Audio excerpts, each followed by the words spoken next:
Merci infiniment, vous allez bien? Good, je suis très, très heureux d'être avec vous ce soir. Par contre, je vous avertis, je vais faire ça vite parce que je fais du Uber après, fait qu'on passe ça. Non, mais c'est vrai parce qu'on a un problème de société, mesdames et messieurs. Je sais pas si vous êtes au courant, mais avant, c'était évident. Il y avait un signe sur les taxis, il y avait un signe qui te disait « Cette voiture, potentiellement, peut t'amener quelque part. » Maintenant, avec Uber, je sais pas si vous le savez, mais vous êtes toutes potentiellement des Uber. L'autre jour, je te jure, stationné devant chez un ami, il y a un gars, il rentre dans mon auto. Il s'assoit en arrière. Il me regarde dans le rétro, il est impatient parce qu'il passe sur son Uber. Il est comme « Ben, vite, Mohamed, à l'aéroport! » Je suis comme, quoi? Là, il prend son téléphone, mais il dit, mon Uber, il disait à Mohamed, dans une Honda. Là, j'étais comme, tabarnak. J'ai une Honda, j'ai l'air de Mohamed, je peux pas lui en vouloir, tu sais. Le gars a un bon sens d'observation quand tu y penses. Je l'ai amené à l'aéroport.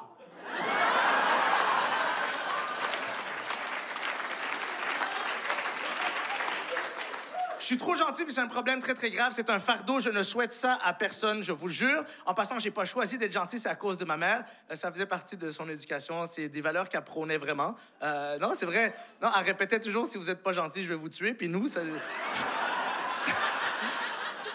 rentre dans la tête. Mais je te jure, c'est horrible d'être gentil parce que quand t'es gentil, t'es naïf. Puis quand t'es naïf, tu te sens tout le temps trahi. J'étais à Paris cette année, j'étais assis dans le métro. Tout allait bien. Ben, tout allait bien dans le contexte du métro, là, on s'entend.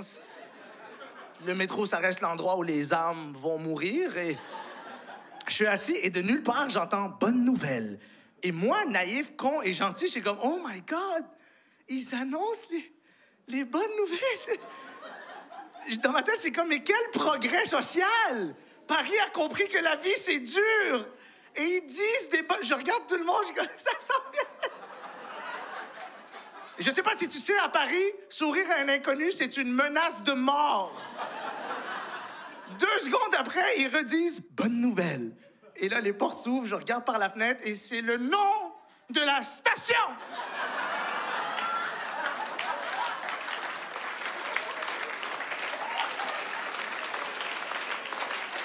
Les enfants de chienne ont appelé une station de métro. Bonne nouvelle. J'étais tellement en colère. Je t'ai dit, je me sentais trahi. J'étais comme, mais tant qu'à y être, dis une bonne nouvelle. C'est pas compliqué, l'intercom est déjà installé. Dis n'importe quoi, bro. Bonne nouvelle. Mathias vient de naître, sa mère se porte bien. C'est horrible. C'est horrible être gentil, mais j'en veux pas à ma mère parce que la pauvre, elle ne le savait pas. Elle ne le savait pas, mais ce monde n'est pas paramétré pour les gens gentils. C'est beaucoup plus facile de survivre quand t'es méchant ou indifférent. Et comme la vie, des fois, on dirait que les événements convergent pour que tu apprennes à propos de toi-même, j'étais encore assis dans le métro, je viens tout juste de subir bonne nouvelle, OK? Et il y a une fille qui se faufile dans le wagon alors que les portières du métro se referment sur son sac, mais il y a comme une espèce de pendentif porte-clés. Tu sais, des fois, les gens, ils mettent des trucs sur leur sac qui symbolisent quelque chose pour eux en attendant qu'il y ait assez d'argent pour se payer un tatou. Puis là, juste... Et je vois que le sac est suffisamment coincé pour que quand elle décide de s'en aller, elle tombe, mais pas juste elle tombe comme toi et moi, normal. Elle tombe séquestrée par son propre sac, finir en position de yoga involontaire, et moi, j'ai en quelque sorte l'avenir et la dignité de cette dame entre mes mains. Et je pèse mes mots. J'ai la dignité de cette dame entre mes mains, parce que, entendons-nous, mesdames et messieurs, de toute l'expérience humaine, je crois que c'est quelque chose qui nous unit. Tomber devant des inconnus, je sais pas pourquoi. C'est horrible, c'est la pire... En écrivant ce spectacle, j'ai médité là-dessus. Je suis comme, mais comment ça se fait que c'est quelque chose qu'on vit tous? Et je pense que c'est parce que quand tu tombes en public, ça révèle trop d'informations. Trop vite, à trop de gens. En une fraction de seconde, ça dit à tout le monde, je suis vulnérable. Je suis imparfait. Ça fait 35 ans que je marche. À tous les jours. Et je ne maîtrise pas.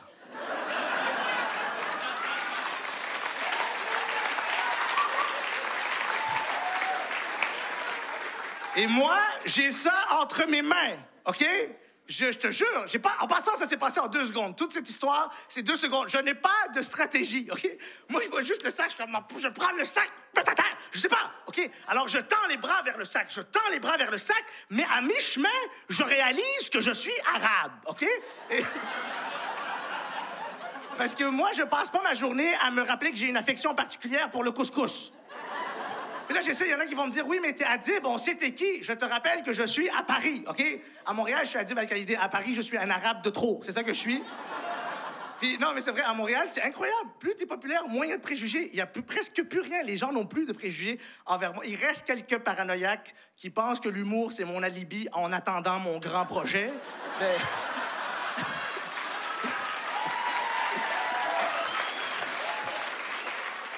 Ils m'écrivent, des fois. Anyways, et je suis là, je dis, je peux pas aider la madame, parce que quand elle va se retourner, elle va avoir peur de moi. Et à ce moment-là, dans le wagon, un véritable conflit identitaire entre l'arabe gentil qui sommeille en moi et l'arabe médiatique qui sommeille en elle, OK? Je te jure, dans ma tête, c'était le fiasco. J'essayais de me contenir, mais dans ma tête, j'étais comme, j'arrive pas à croire que je ne peux pas aider cette madame à cause des stéréotypes. Je te rappelle que 2 secondes avant, j'étais Monsieur Bonne Nouvelle, qui souriait à tout le monde. Là, tous les passagers, ils voient juste un bipolaire qui est comme... Mais je suis gentil, il faut que je fasse quelque chose. Je suis comme, peut-être si je cache mon visage et je tire le sac. Là, j'ai juste l'air de me cacher des caméras pour partir avec son sac. Aucune manière de s'en sortir, je te jure. À un moment donné, je me suis dit, mais écoute, mettons, j'écoute mon instinct. J'écoute mon instinct, je prends le sac. Elle se retourne, elle voit ça, elle se met à crier. Tout le monde se retourne vers moi. Il voit un arabe qui dépose un sac dans un wagon, qui part en courant. Alerte à la bombe! Je l'ai laissé tomber. Au sens propre du terme. Vraiment tombé. Et parce que la majorité des gens sont méchants et indifférents, ils ont ri. Tout le monde a ri d'elle. Même moi, j'ai ri. Honnêtement... Moi, le problème, c'est que j'ai ri 2 secondes avant tout le monde. Ça, c'est... Ben, je connaissais la fin du film, tu sais, j'avais vu le... Mais c'est vrai, je l'ai pas aidée parce que je me suis dit, elle va se fier aux apparences et je ne peux pas lui en vouloir. C'est normal, mais je pense quand même qu'il faut qu'on passe à autre chose parce que les réflexes, c'est pas très fiable. On le sait tous que derrière les apparences se cache quelque chose de très complexe. Je veux dire, chaque être humain a une histoire fucked up. Tous les êtres humains ont des secrets. Juste, regarde, moi, derrière ce que tu vois, il y a des secrets vraiment bizarres. Je vais te partager mon secret qui me travaille le plus. C'est pas mon secret le plus traumatisant, mais c'est celui qui me travaille le plus, OK? J'ai jamais dit ça à personne. Même ma famille le sait pas. Je veux dire, depuis que je suis petit, par contre, je le sais. Moi, je suis végétarien, OK? Mais je sais que pour l'instant, c'est un secret de merde. Je le sens. C'est normal, OK? C'est un réflexe. Végétarien, c'est juste que mon végétarisme vient avec un problème très, très grave. C'est que tous les jours, je mange de la viande, puis je vais juste t'expliquer pourquoi, OK?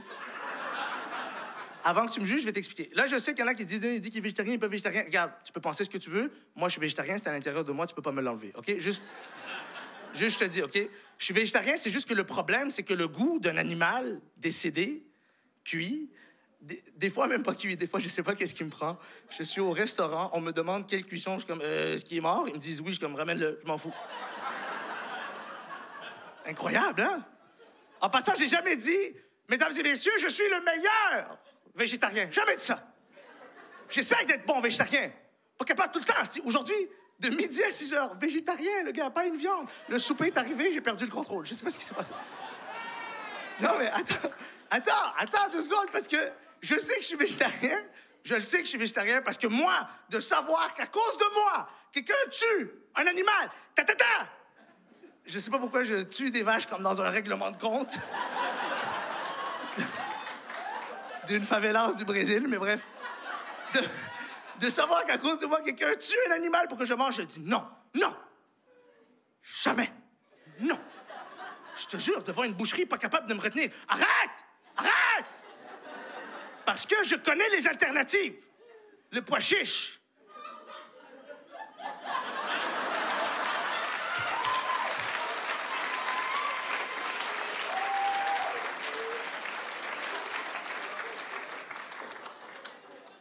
Le tofu, tout ce qui goûte le cul, là, ouais, je sais quoi les tofu. C'est fou, hein, quand même. Je suis végétarien, je suis pas capable d'être végétarien.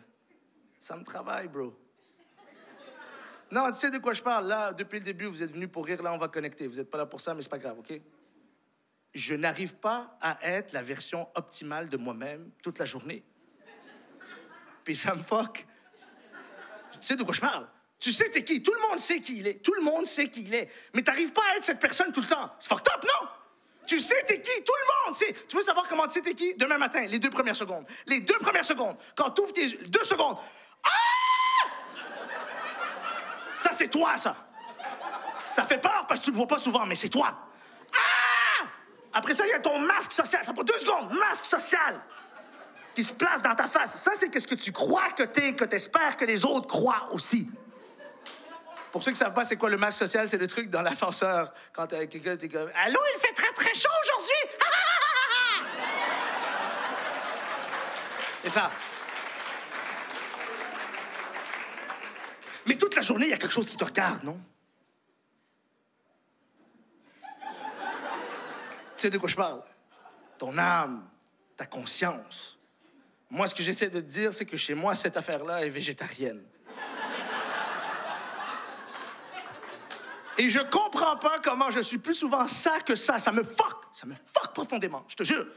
Ça me dérange. Et moi, mon père, il m'a toujours dit, quand tu comprends pas quelque chose, fais des maths. Je sais pas pourquoi, mais... La logique, il m'a toujours dit, il n'y a rien de plus fiable que la logique. Et donc, moi, de savoir qu'à cause de moi, quelqu'un tue un animal pour que je mange, je dis non. Parce que ça me fait de la peine à ce point-là. Mais ça goûte plus bon que je suis triste. C'est un problème.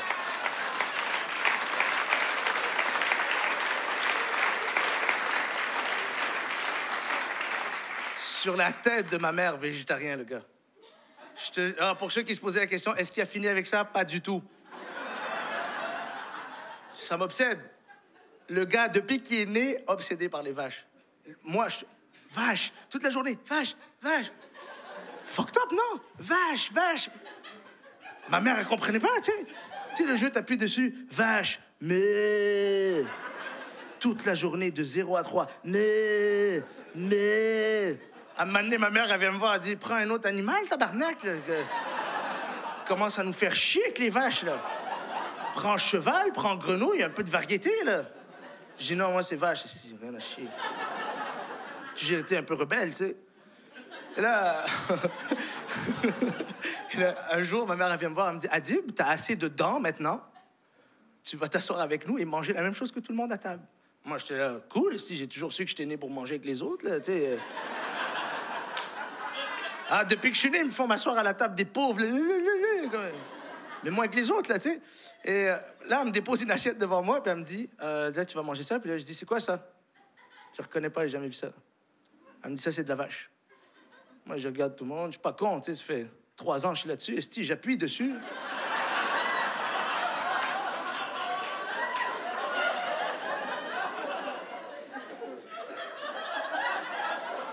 Je me dis, les enfants de chienne, ils me mentent, là.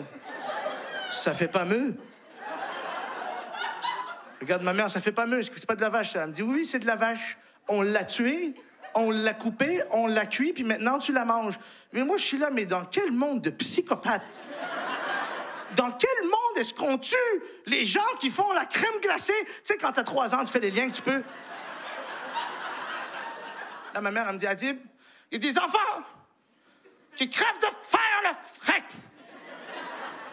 Et là, s'il vous plaît, ça va être le seul moment politique du spectacle, OK? C'est la seule fois du spectacle que je vais... C'est un message pour la société, puis même pas la société. C'est vraiment plus envers l'Afrique. Est-ce qu'on peut, s'il vous plaît, arrêter d'utiliser les Africains pour finir des assiettes au Québec? Ça suffit! C'est pas gentil! Pas gentil! Non! Non! J'ai été en Afrique, 2 pays d'Afrique noire cette année. Ça mange, en passant. Spoiler alert! Ils dégustent leurs assiettes! Deuxièmement, c'est pas gentil. C'est horrible de dire ça à un enfant. C'est traumatisant. Tu sais, à chaque fois que t'as pas faim, quelqu'un te dit qu'il y a un Africain qui crève. Est-ce que tu sais c'est quoi la souffrance à chaque fois que t'as pas faim d'imaginer des Noirs qui meurent? C'est horrible! Et pire que ça, c'est un sophisme. Dire à ton enfant, hey, des enfants qui crèvent de faim en Afrique, c'est l'équivalent d'une mère en Afrique qui va voir ses enfants qui crèvent de faim pour leur dire, hey, arrête de chialer parce qu'il y a des petites filles au Québec qui rêveraient d'avoir ta shape. Fait que ferme ta gueule, esti.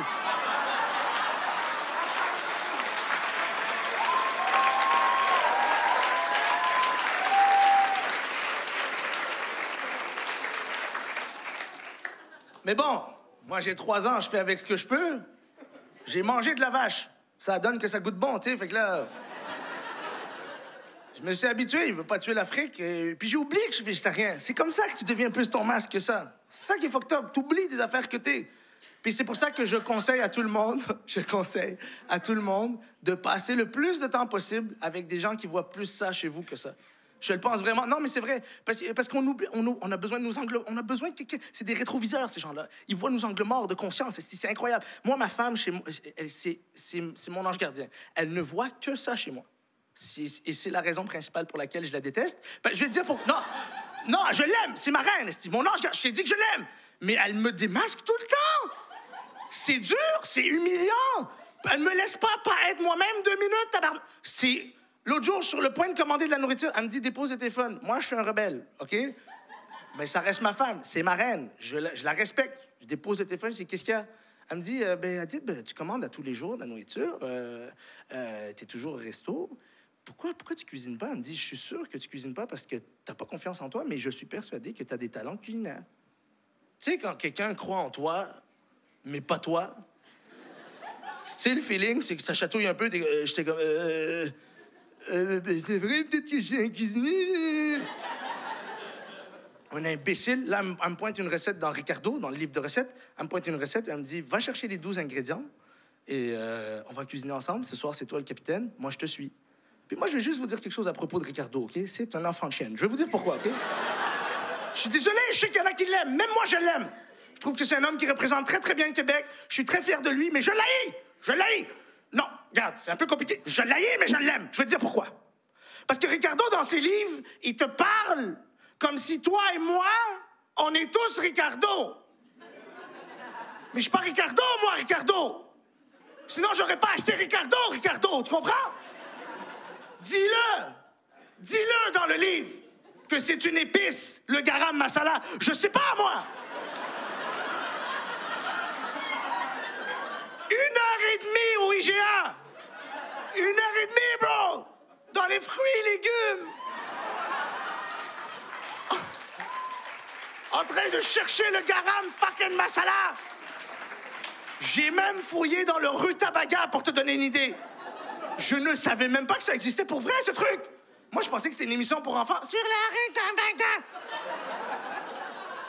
Quand ça fait 1h30 que tu cherches un truc qui s'appelle garam masala, je te jure que rutabaga, ça ressemble. Le mirage opère, je le prends. Si, je vois bien que c'est pas ça, une espèce de navet raté, là, je sais même pas. Ça fait 1h30, je suis parti. J'habite en face de l'épicerie. L'autre, elle m'a appelé capitaine, je te rappelle. Et hors de question, jamais que je demande au commis de 17 ans qui travaille à l'épicerie pour payer son weed, jamais! Je finance pas ce gars-là, moi, non! J'ai fait la recette avec du rutabaga, puis je vais vous dire quelque chose.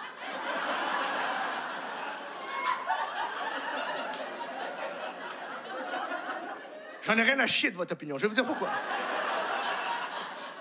Je suis arrivé à la maison, je dépose le sac sur le comptoir, ma femme me dit « T'as tout trouvé? » J'ai tout est dans le sac. Allez, oh, on sort les couteaux, là, go. On cuisine.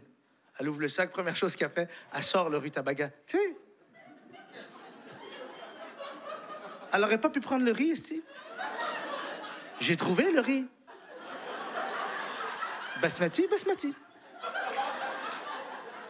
Elle me dit, c'est quoi ça? Je dis, par chance, elle aussi, elle savait pas c'était quoi, pour être honnête. Là, je la regarde, c'est garam masala, ça. Elle me dit, t'es sûr? Je dis, comment ça, je suis sûr? Capitaine ou pas capitaine, là? J'étais à l'épicerie, c'est écrit autour, garam masala. C'était écrit partout autour.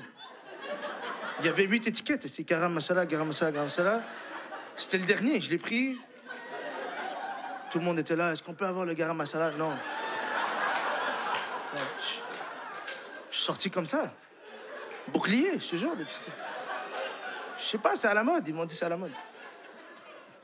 Elle me dit, c'est bizarre, Ricardo, dans la recette, il dit une pincée de... Pour ça, je l'ai cet enfant chienne. Je dis, mais je sais pas, moi, fais des morceaux pincés, arrête. Arrête de me faire chier, là. Tu veux cuisiner avec des bros, ben c'est ça fait mal aux doigts. Tu pinces des morceaux. J'ai appris ce jour-là que j'ai beaucoup de choses en commun avec Christophe Colomb. Juste vous dire, non, je sais que ça peut sembler arrogant, mais c'est la vérité. Parce que Christophe, à la base, il est un peu comme moi. C'est un rebelle, c'est un gars de la rue. Non, je suis pas un gars de la rue, mais tu sais de quoi je parle, tu sais.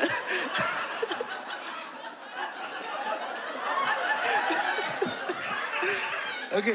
Non, mais à la base, si tu lis les livres d'histoire, Christophe Colomb, c'est un pirate. OK? Fait chier tout le monde, passe ses journées à piller tout le monde dans les océans, fait pas ses clignotants, fait chier tout le monde, là, tu sais. Puis de nulle part, le roi d'Espagne, il l'appelle, il dit « Christophe, viens me voir. » Christophe, même si c'est un gars de la rue, c'est un rebelle, c'est le roi. Pas faire chier le roi, il y a un minimum de respect. Il va voir le roi, il dit « Qu'est-ce qu'il y a, roi? » Là, le roi, il dit « Christophe, tout le monde dit que t'es un pirate, mais moi, je pense pas que t'es un pirate. Moi, je crois en toi. Je pense que t'es un explorateur. » Là, Christophe, ça chatouille, tu sais. C'est vrai, j'ai toujours aimé explorer. Là, le roi lui dit, ça tombe bien, la route des Indes est fermée et je peux pas faire ma recette préférée, j'ai pas de garam masala. Christophe, investi d'une mission. Je te trouve ça, roi. Je te trouve le garam masala tout de suite. Il sait même pas c'est quoi, l'enfant chienne. C'est un menteur. Il va dehors, il trouve 500 pirates, là. « Hey, les gars, le roi, il croit en nous. » Là, les gars, ça chatouille, esti. Partent tous avec lui. Il leur a promis 3 mois, une escapade de 3 mois. Ça fait 8 mois, ils sont dans le bateau. Tempête par-dessus tempête, la moitié de l'équipage morte du scorbut, l'autre moitié saigne du cul. Tu sais, juste... Les moussaillons, ils vont voir Christophe et Christophe... Ça saigne du cul, là. T'avais dit 3 mois, bro. Ça fait 8 mois, là. Il n'y a même plus de papier toilette pour essuyer le cul. Là, Christophe, il commence à paniquer. Toi, le gars, il invite ses amis à faire une escapade. Et si tout le monde saigne du cul, tu ferais quoi, toi, à sa place? Il regarde comme ça, il voit une terre au loin. Il voit bien, son GPS lui dit, c'était pas arrivé. Bon, c'est une boussole à l'époque, mais tu vois de quoi je parle, là, tu sais. La boussole lui dit, c'est pas là, mais lui, fuck, ses amis saignent du cul. Il fait, l'Inde! J'ai trouvé l'Inde! Là, l'historien, il sort son livre, il fait, Christophe, pas te faire chier, mais il y a des éléphants, des singes dans les archives, puis là, il y a rien, là. C'est pas... Je pense pas que c'est ça, tu sais. Là, Christophe, il dit, moi le capitaine ou c'est pas moi le capitaine, là? Commence à me faire chier, là. Je sais reconnaître l'Inde quand je vois l'Inde, tabarnak. Cochon d'Inde, blé d'Inde. Si tu veux de plus Inde que ça, là. Et là, le gars est comme, tu sais, Christophe, c'est pas parce que tu rajoutes Inde à des mots au hasard que t'es en Inde. Le masque tombe, c'est ça qui est dur. Quand tu mens, à un moment donné, ça tombe. À un moment donné, tout le monde va voir. Au début, tu voulais que juste c'était ton petit secret, puis là, tout le monde, tous les pirates, ils voient. Je sais même pas c'est quoi du garam masala, OK? C'est qu'il aurait dit. Je sais pas c'est quoi. L'autre, il m'a dit, je crois en toi, ça m'a chatouillé. J'ai dit, go, on part. Je sais même pas où est-ce qu'on est. Je sais pas qu'est-ce qu'on cherche. OK? C'est ça que vous voulez savoir? Mais c'est ça que. Je peux pas retourner voir. Comment je vais expliquer au roi d'Espagne que tout le monde saigne du cul, tabarnak? On va prendre des choses au hasard. On va lui dire qu'on a trouvé l'Inde et ce sera notre petit secret. Je vous rappelle qu'on est en 1492, il n'y a pas d'Instagram. Ils vont voir le roi, Christophe arrive. Monseigneur, tel que réclamé le garam masala. Le roi, il prend le rutabaga, il le dépose à côté de lui. Racontez-moi tout, Christophe, vous savez combien j'aime les voyages. Ah, Christophe fait, c'était fou, man. C'était incroyable. Bro, je peux même pas te dire, j'ai pas les mots, là. C'était fou, c'était l'Inde, man. C'était... Partout où on regardait... Inde. Des fois, on regardait derrière. Inde, c'était l'Inde, man. Tellement beau, la moitié de l'équipage, ils ont dit, on reste là-bas, nous.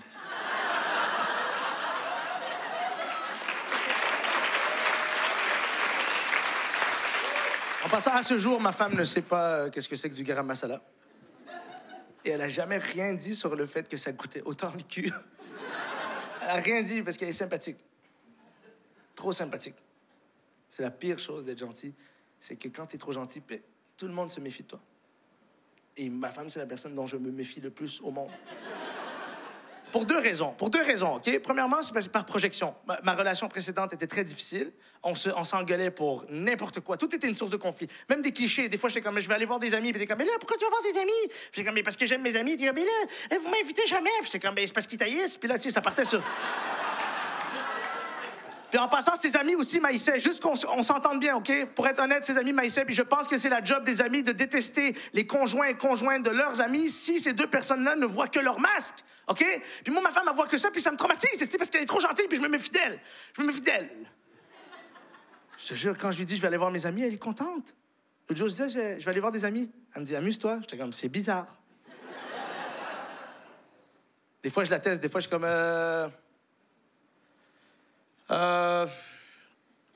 peut-être je vais aller voir des amis, là. Elle me dit, OK. Je dis, OK. Peut-être je vais pas y aller, je sais pas. Elle me dit, OK. Pourquoi tu me dis ça? Je sais pas, est-ce que tu avais envie de faire quelque chose avec moi ce soir? Elle me dit, j'ai toujours envie de faire quelque chose avec toi. Je dis, ah, OK. Je vais aller voir des amis, je crois. Puis là, elle me dit, regarde, Adib, on va en parler, parce qu'à chaque fois, ça prend 1h30 avant que tu sortes de l'appartement. Elle me dit, je te jure, elle me dit, chaque fois que tu vas voir tes amis, je suis contente parce que tes amis, c'est les gens les plus importants dans ta vie. Ils étaient là avant qu'on se rencontre. Et si jamais il se passe quelque chose de tragique entre toi et moi, parce que la vie, c'est pas toujours ce qu'on veut et qu'on doit se laisser, ils vont être là après pour te soutenir. Elle me dit, à chaque fois que tu vas voir tes amis, ça me rend heureuse. Puis moi, j'étais comme, mais quel psychopathe, parce que... Une petite folle, on s'entend, là. Non, mais bro, c'est le genre de gentillesse avant que quelqu'un t'assassine, non? Je te jure. Bon, je me suis habitué à la gentillesse, mais je reste un homme de mathématiques. Quand je comprends pas quelque chose, je m'en remets à la logique et j'ai établi un corrélat intéressant entre deux variables. Je sais que la plupart d'entre vous ne sont pas venus ici pour faire des mathématiques, mais ouvrez vos chakras, je vous en prie. Ça, c'est mes X, Y... Commencez pas à me corriger. Là, X, Y, il y a deux variables qui sont en corrélation très forte. La première étant qu'en 3 ans, à chaque fois que je vais voir mes amis, elle est très, très, très sympathique. De plus en plus sympathique. La deuxième, qui la suit de très près, c'est qu'en 3 ans, je n'ai jamais senti l'odeur de son caca. Donc, dans ma tête, à chaque fois que je mets un pied à l'extérieur de l'appartement, elle se lâche une chiasse à en boucher les drains. Des fois, je vois pas mes amis pendant 2 mois. Tes amis sont les gens les plus importants dans ta vie. Ils étaient là avant, ils vont être là après. Ça me rend heureuse. J'ai vraiment envie de chier. Hey, merci infiniment, tout le monde. Merci.